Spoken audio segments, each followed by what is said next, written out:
Bonjour tout le monde, ici Nathalie de la boutique La Volière. Donc aujourd'hui, la vidéo va porter sur les hormones chez les perroquets. Donc vos oiseaux, contrairement aux chats et aux chiens, ne peuvent pas être opérés pour les empêcher d'avoir des petits bébés. Donc les taux d'hormones dans leur corps sont actifs, on ne peut pas les arrêter. Et puis, il y a plusieurs situations qui peuvent faire en sorte qu'on va stimuler cette production-là hormonale. Fait que c'est de ça que je vais vous parler aujourd'hui. Donc, premièrement, comment reconnaître les signes que votre oiseau est en période hormonale? En fait, il faut que votre oiseau soit d'un âge de reproduction. Donc, tout dépendant de l'espèce, ça peut être entre 6 mois et 5-6 ans. Donc, plus l'espèce est petite, comme les perruches, ça peut être à partir de 6 mois. C'est sûr qu'un gris d'Afrique ou un hara, ça va être un peu plus tard, 4 ans, 5 ans. Des fois, ils peuvent avoir des symptômes hormonaux un petit peu avant aussi. Ça va être plus comportemental. On va voir ça un petit peu plus loin. Donc, c'est quoi les signes qui vont vous montrer que votre oiseau peut être en période hormonale? Donc, souvent, ça va être un oiseau qui va soit crier plus que d'habitude, sans raison apparente, soit que votre oiseau va être plus agressif, qui va vous mordre rapidement, sans raison non plus apparente. Ça peut être difficile de déterminer si c'est pour cause hormonale ou autre. Parfois, vous allez peut-être avoir besoin d'avoir un spécialiste en comportement pour vous aider à déterminer si c'est ça, parce que les cris et les morsures ne sont pas nécessairement reliés aux hormones. Il ne faut pas tout mettre sur le dos des hormones non plus, ou de l'adolescence. On entend souvent ça. Mon oiseau est rendu un adolescent, donc il crie, il mord, c'est normal. Non, c'est pas normal. L'oiseau n'a pas besoin de s'exprimer comme ça si l'oiseau a bien été éduqué et s'il a des bonnes bases. Donc, un autre signe que votre oiseau peut être hormonal, c'est qu'il peut essayer de chercher à se cacher, soit aller en dessous du papier dans le fond de sa cage. Si vous lui donnez des boîtes de carton, aller se cacher dedans, rester dedans. J'ai des clients qui me disent que leurs oiseaux ont commencé à gruger les livres dans la bibliothèque, cachés en arrière des livres. Les armoires aussi, les armoires de cuisine, ils vont rentrer dans l'armoire, ils vont se cacher là, des armoires de salle de bain. Tous des endroits que l'oiseau va chercher un endroit noir, restreint. Il peut chercher à faire son nid, autant le mâle que la femelle. Donc, ça, c'est des signes que votre oiseau peut être dans une période hormonale. Les périodes hormonales, c'est souvent soit à l'automne ou au printemps. À ce temps-ci de l'année, là, je fais la vidéo, on est au mois de janvier. Donc, on a eu un petit redoux. Il faisait plus chaud. Ce que ça fait, c'est que la neige fond. Ça fait énormément d'humidité dans l'air. Donc, même si vos oiseaux sont dans la maison, le taux d'humidité augmente. Et puis, c'est souvent à ce moment-là qu'on va voir plus de problèmes de comportement liés aux hormones chez les oiseaux qu'à d'autres périodes. Quand on faisait de l'élevage, puis qu'on voyait cette période-là de l'année que la neige fondait, on se disait « Oh mon Dieu, OK, on attache nos tuques parce que ça s'en vient. » Et puis effectivement, dans les semaines qui suivaient, on avait beaucoup d'œufs de conure, les haras pondaient, tout le monde pondait. C'était vraiment la période où ça pondait le plus. Donc, le niveau d'humidité va vraiment avoir une incidence sur le comportement de vos oiseaux. Aussi, vos oiseaux en période hormonale peuvent être beaucoup plus territoriales de leur cage ou de leur environnement où ce qu'ils vont jouer, leur parc. S'ils ont un environnement dans la maison qui est vraiment relié à votre oiseau, bien, ils vont devenir un peu plus territoriales. Quelle façon qu'ils vont être plus territoriales? C'est qu'ils vont... soit qu'ils vont essayer de mordre quand vous approchez, ils ne voudront pas que vous alliez les prendre quand vous venez pour faire hop, quand ils sont sur le dessus de leur cage, ils ne voudront pas, ils vont reculer ou ils vont essayer de vous mordre ou de gonfler les plumes. Ça, c'est une façon de vous montrer qu'eux, ils veulent défendre leur territoire. C'est pas de la dominance, c'est vraiment de protéger leur futur nid, comme ils le feraient dans la nature. C'est un comportement tout à fait normal. C'est pas un problème de comportement. Pour eux, c'est normal, ils doivent défendre le nid qu'ils ont choisi. Et puis, c'est comme ça qu'ils le font, qu'ils vont vous le montrer, tout simplement. Donc, qu'est-ce qu'il faut faire?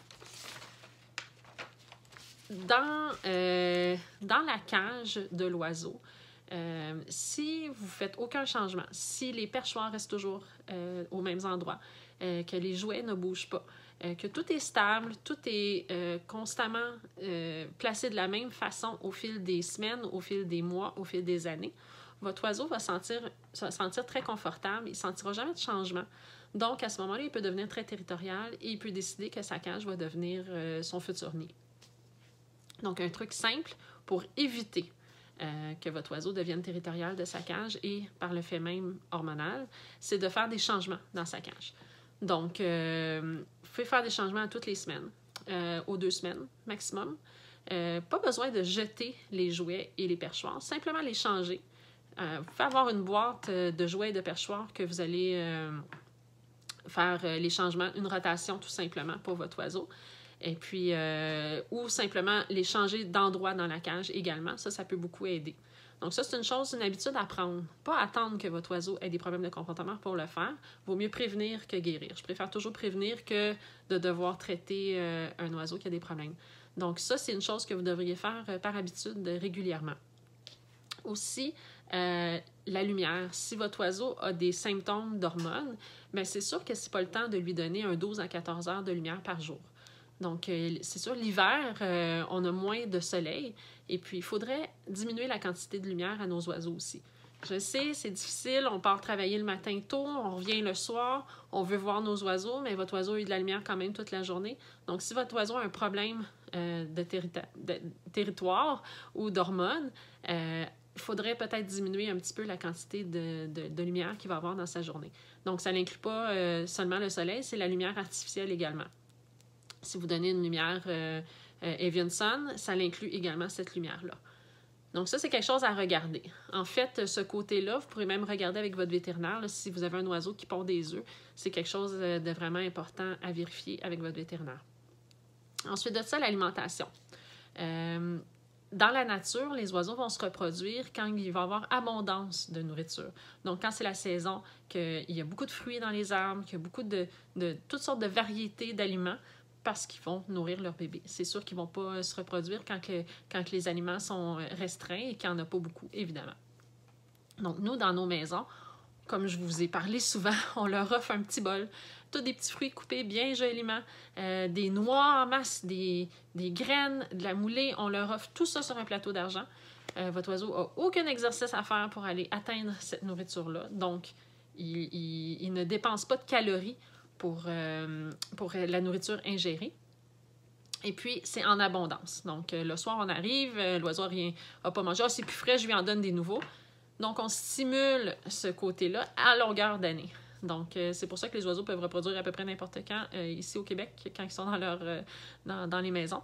Donc, on leur offre vraiment une très grande abondance. On veut être gentil, mais c'est pas de leur rendre un service. Donc, pour l'alimentation, encore une fois, j'ai fait une vidéo sur le foraging, mais c'est une chose vraiment importante aussi pour aider pour les oiseaux qui sont en période hormonale. Donc, de les faire travailler pour chercher leur nourriture. Ils vont dépenser de l'énergie. Ils vont chercher leur nourriture. Ça va être beaucoup plus stimulant pour eux. Et puis, ça peut aider à diminuer aussi le taux d'hormones, le comportement relié au taux d'hormones dans leur corps. Aussi, si vous voyez que votre oiseau est en période de ponte, ces choses-là, c'est pas le temps de lui donner une nourriture très riche et très grasse. Donc, on va essayer de diminuer les noix, les graines également. On peut aller plus avec la moulée, un peu de légumes, moins de fruits, moins de sucre également. Donc, on y va plus avec la base. C'est sûr, il faut s'assurer que notre oiseau mange quand même si on fait un changement d'alimentation, mais c'est des choses qui sont importantes à vérifier. Ensuite, les matériaux dans la cage. Si vous voyez que votre oiseau aime beaucoup faire des petites allumettes avec les jouets en bois, qui fait plein de petits morceaux, après ça, il va les mettre dans le fond de la cage, il va les mettre dans un tas, dans un coin, bien, ça peut être un signe. Donc, ces oiseaux-là, à ce moment-là, il faudrait peut-être leur donner des jouets en d'autres matières qu'en bois. Si votre oiseau gruge le bois, puis qu'il n'y a aucun autre symptôme de problème d'hormones, il n'y en a pas de problème. Mais si vous remarquez d'autres symptômes et que votre oiseau passe beaucoup de temps à gruger le bois ou le carton, ça dépend des oiseaux. Il y en a qui vont gruger le carton, comme je vous disais un petit peu plus tôt dans la vidéo, qui vont aller dans une boîte, qui vont aller gruger des livres, des choses comme ça. Ça peut être problématique. Donc, on va retirer la matière que votre oiseau préfère pour éventuellement se faire un nid. On ne va pas stimuler en offrant cette matière-là à notre oiseau. Donc ça, c'est un autre point qui est important à prendre en compte également.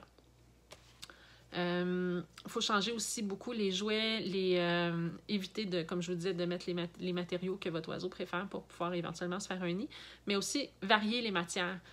Souvent, j'ai des clients qui viennent « Ouais, mais mon oiseau, il aime juste le liège, ou il aime juste le bois de pin, ou il aime juste le plastique. » je comprends. On veut encore là lui faire plaisir, mais c'est important de donner de la variété à votre oiseau. Parce que c'est sûr que si on détermine qu'il aime juste, exemple, le plastique, puis qu'on lui offre jamais d'autres matières ou d'autres formes, des fois, c'est simplement la forme du jouet qu'il faut varier pour trouver ce que notre oiseau aime. C'est sûr qu'il n'essayera pas d'autres choses, puis qu'il ne pourra pas avoir une stimulation avec d'autres jouets que celui qu'il aime normalement. Donc, c'est important de stimuler beaucoup notre oiseau à faire autre chose, à varier les matières et à vraiment changer ça dans sa cage, comme je disais, de faire des changements réguliers. Ça, c'est winner, c'est très important. Laissez pas votre oiseau devenir possessif de sa cage. Donc, combien d'entre vous avez un oiseau qui est dans sa cage? On va prendre mon petit ami le perroquet. Il est perché dans sa cage, ici. Puis je viens pour le prendre, puis ce qu'il fait, c'est qu'il veut me mordre. Il va m'attaquer, puis il va me repousser. Ça, c'est un des premiers signes. On ne veut pas que l'oiseau fasse ça. Donc, sa cage, oui, c'est son environnement, mais on a le droit d'y aller. C'est nous qui le nourrissons, c'est nous qui allons changer les jouets dans sa cage, les perchoirs. Donc, on a le droit de rentrer dedans. Donc, ce qu'on peut faire pour que notre oiseau, ça se passe bien, c'est d'y aller avec les éléments positifs. Donc, quand on vient pour le prendre, on peut lui donner une gâterie en même temps. Donc là, ça va mal parce que j'ai juste une main. On lui donne une gâterie en même temps qu'on va faire le hop. L'oiseau embarque, c'est positif, on lui a donné une gâterie en entrant dans sa cage. Donc ça peut être une chose qu'on peut introduire à notre oiseau. On n'attend pas d'avoir des problèmes de comportement pour l'introduire. On le fait avant d'avoir des problèmes de comportement. Donc, avoir accès à la cage et que notre oiseau nous laisse aller dans sa cage, mais toujours en lui montrant que c'est positif. Ça, c'est une bonne chose à éviter parce que si votre oiseau devient territorial de sa cage, encore là, il peut prendre sa cage pour son futur nid. Donc, ça peut être un des signes aussi qu'éventuellement, ça va devenir des gros problèmes de comportement puisque vous ne pourrez même plus nourrir votre oiseau dans sa cage. Donc, il faut penser un petit peu plus loin que le moment présent en se disant « Ah, ben c'est sa cage, c'est correct, il a le droit. » Non, éventuellement, ben, ça va être sa cage, ça va être ses bols, ça va être ses jouets. Et vous n'aurez plus accès à nettoyer, vous n'aurez plus accès à changer quoi que ce soit dans sa cage, ça va devenir vraiment problématique. Aussi, si vous n'avez pas encore acheté votre oiseau ou que vous allez adopter un nouvel oiseau chez l'éleveur, assurez-vous de choisir un éleveur qui va vraiment élever l'oiseau comme un oiseau. Pas un éleveur qui va avoir tout le temps le bébé sur lui, qui va le traiter comme si c'était un humain et qui va le flatter constamment. L'oiseau doit apprendre qu'il est un oiseau. Les bébés oiseaux doivent être aussi élevés avec d'autres bébés oiseaux. C'est important, ils vont apprendre beaucoup de choses entre eux. Un oiseau qui est élevé uniquement par des humains, qui n'a pas de contact avec d'autres oiseaux, peut avoir des problèmes de comportement éventuellement, puisque son identité est envers l'humain. Donc, quand ça va être l'âge de l'adolescence, qui va devoir se détacher de l'être humain, de l'être qui le nourrit, il n'y aura pas de reconnaissance de son espèce. Donc, ça peut amener aussi des problèmes de comportement. Donc, si votre oiseau vous êtes en recherche d'un oiseau, c'est un point à considérer quand vous allez visiter l'éleveur. Comment l'éleveur élève les oisillons, dans le fond, votre futur oiseau. Ensuite, des petites choses qu'il ne faut pas faire, vous qui avez déjà votre perroquet. Donc, ici, mon petit perroquet en toutou, il est bien docile, lui. Donc, une des choses qu'il ne faut pas faire, c'est de flatter à la base du cou, flatter le dos comme ça, jusqu'à la base de la queue, ici. On aime ça, on flatte notre oiseau comme si c'était un chat ou un chien, et on flatte comme ça. Pour l'oiseau, contrairement à ce qu'il faut faire, il ne faut pas faire ça puisque c'est un stimulant. Beaucoup à la base de la queue, c'est un stimulant de reproduction pour l'oiseau. Donc, on flatte l'oiseau dans le cou, comme ça, tout simplement, en haut du cou. Même ici, il faut faire attention là, sur les côtés du bec. Il faut faire attention, ça peut être très stimulant. Et le bec, on ne le réalise pas, c'est très, très dur, mais c'est très vascularisé. Donc, c'est extrêmement sensible pour l'oiseau. Et puis, les oiseaux, entre eux, vont se donner la béquille. Ils vont vraiment jouer un et l'autre avec leur bec. Et puis, c'est un signe aussi de stimulation où la maman qui va nourrir les bébés, le papa qui va nourrir la maman pour nourrir les bébés éventuellement. Donc, le bec, c'est très stimulant également. Aussi, je vois encore des gens qui me disent qu'ils nourrissent l'oiseau de leur bouche au bec de l'oiseau. Faites pas ça. Premièrement, les bactéries. Bon, on sait, notre bouche contient beaucoup de bactéries. Ça peut rendre notre oiseau malade. Mais aussi, c'est un signe de reproduction. C'est un signe de couple. Et vous ne voulez pas être en couple avec votre oiseau. Donc, de nourrir votre oiseau avec votre bouche, ça peut lui envoyer également le signal que vous pouvez devenir éventuellement son conjoint, évidemment. Vous ne pouvez pas être son conjoint. Donc, ça peut amener des problèmes de comportement à votre oiseau. Aussi, des fois, il y a des gens qui vont pré-mâcher la nourriture pour la donner à l'oiseau. Ça, c'est encore pire. On ne fait pas ça. Premièrement, point de vue maladie, bactéries. Et deuxièmement, d'offrir de la nourriture qui est pré-mâchée à l'oiseau. C'est exactement le même comportement que son conjoint oiseau ferait envers lui. Donc, ça, c'est vraiment à proscrire. Une autre chose, quand on a un oiseau à la maison, souvent, c'est une personne qui va nourrir l'oiseau, qui va s'en occuper à tous les matins. Toujours la même personne. C'est cette personne-là aussi qui souvent qui va changer les jouets, la nourriture et tout ça. Donc, l'oiseau peut associer cette personne-là à celle qui s'occupe vraiment de lui et ça peut devenir la personne qui devient son conjoint. Donc, idéalement, c'est vraiment d'avoir plus qu'une personne qui va s'occuper de l'oiseau, de lui donner sa nourriture, changer sa cage, tout ça. Idéalement, plus qu'une personne, c'est toujours mieux. Comme ça, votre oiseau ne va pas s'attacher à une seule personne dans la maison. Tout ça pour dire que plusieurs d'entre vous l'avez vécu. L'oiseau est gentil avec tout le monde au début. Et puis, éventuellement, il chasse le conjoint dans la maison parce qu'il ne veut pas l'avoir proche de son amoureux. Donc, ça crée vraiment des problèmes de comportement. Si vous l'avez déjà vécu, vous savez de quoi je parle. Si vous ne l'avez pas encore vécu, malheureusement, ça arrive régulièrement. Donc, on essaie de prévenir ces comportements-là, ces problèmes-là, parce que c'est aussi une grosse raison pourquoi que les gens abandonnent leur oiseau, parce qu'éventuellement, ça devient invivable dans la maison. Ensuite, j'avais ça ici. Donc, en gros, c'est pas mal ça qu'il faut faire attention pour les hormones. Donc, vraiment, comme je vous dis, la nourriture, la lumière, changer l'environnement, changer vraiment la cage, là, les jouets, les perchoirs, tout ça, c'est très important. Mais le plus important, vraiment, c'est la façon que vous allez toucher votre oiseau. Ça, c'est une chose qui est très, très importante. Puis, évitez de laisser des endroits sombres, des endroits fermés à votre oiseau. Des fois, il ne pense pas, il s'en va se cacher en arrière de quelque chose, il joue en dessous du journal. Les petits inséparables qui vont jouer en dessous du journal, qui découpent du papier, qui le mettent dans leur queue, c'est un signe qu'ils veulent faire un petit nid puis pondre des œufs. Donc, c'est toutes des choses qu'il faut faire attention à notre oiseau. C'est sûr que la période hormonale, c'est beaucoup plus complexe que ce que je viens de vous énumérer. Je vous ai parlé en gros de qu'est-ce qui peut arriver. En plus de ça, il peut y avoir les femelles qui vont pondre des œufs. Même s'ils ne sont pas fertiles, ça peut devenir éventuellement un problème de santé. Des femelles qui vont devenir des pondeuses chroniques, qu'on appelle, qui vont pondre vraiment beaucoup d'œufs. Ça peut être vraiment un problème pour leur santé. Puis, comme je vous disais, point de vue de l'environnement familial, ça peut devenir un énorme problème. Éventuellement, même, on n'est plus capable de sortir l'oiseau. Ça devient vraiment désagréable autant pour l'oiseau que pour nous. Donc, on essaie de prévenir. On essaie de ne pas faire ces comportements-là pour pouvoir avoir une belle vie avec notre oiseau et que notre oiseau puisse bien vivre en notre compagnie. Parce que c'est inévitable. Les oiseaux vont tous passer par là. Il y en a des oiseaux que ça ne paraît pas. Des fois, ça fait 15 ans qu'on a notre oiseau. Les gens disent, j'ai jamais eu cette période hormonale-là. Tant mieux! Peut-être que vous n'avez jamais stimulé votre oiseau également à avoir ces problèmes-là. Et je vous en dis un gros thumbs up. Mais c'est vraiment d'éviter les problèmes que je viens de vous énumérer pour ne pas stimuler notre oiseau à avoir tous ces problèmes-là de comportement qui sont liés aux hormones. Donc là, c'est la période de l'année que vous allez voir. On va voir beaucoup de messages sur Facebook. Je reçois beaucoup d'appels des clients également. Et puis, c'est une période qu'il faut passer. En corrigeant le tir un petit peu, on va aider à calmer tout ça. Et puis, comme je vous dis, le foraging, ça l'aide énormément également à tenir votre oiseau occupé et à calmer un petit peu les hormones parce que votre oiseau est occupé, dépense son énergie ailleurs. Donc, gênez-vous pas d'en faire et c'est très important pour eux. Alors voilà, j'espère que ça vous a aidé un petit peu. J'espère que ça vous a guidé dans cette partie-là du comportement de vos oiseaux. Donc, je vous reviens avec une autre vidéo éventuellement. Merci, au revoir.